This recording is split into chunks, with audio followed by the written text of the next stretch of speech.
నిజానికి జీవన్ రెడ్డి గారు వారి రాజకీయ అనుభవం గాని వారికి ప్రజా జీవితంతో వారికి ముడిపడి ఉన్న పెనవేసుకుని ఉన్న బంధం ఏదైతే ఉన్నదో సుదీర్ఘ కాలంగా కాంగ్రెస్ పార్టీతోనే వారు దాదాపు 4 దశాబ్దాలకు పైగా కాంగ్రెస్ పార్టీకి విశేషమైన సేవలు అందించిన విషయం మీ అందరికి తెలిసింది.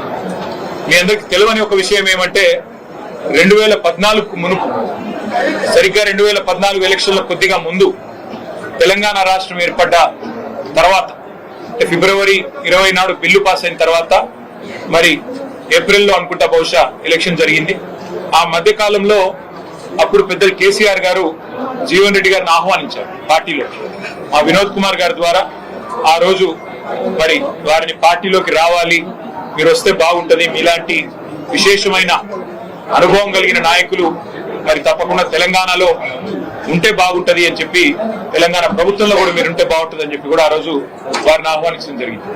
కానీ ఒక నిబద్ధత కలిగిన నాయకుడిగా ఆ రోజు వారు కాంగ్రెస్ పార్టీ నాయకత్వంతో వారికి ఉన్న అనుబంధాన్ని మరి కాంగ్రెస్ పార్టీ బలోపేతానికి ముందుకు నడవాలన్న ఉద్దేశంతో వారు ఆనాడు కాంగ్రెస్ లోనే కొనసాగారు. ఆ రోజు జగిత్యాల శాసనసభ్యుడిగా కూడా 2014లో గెలిచినారు.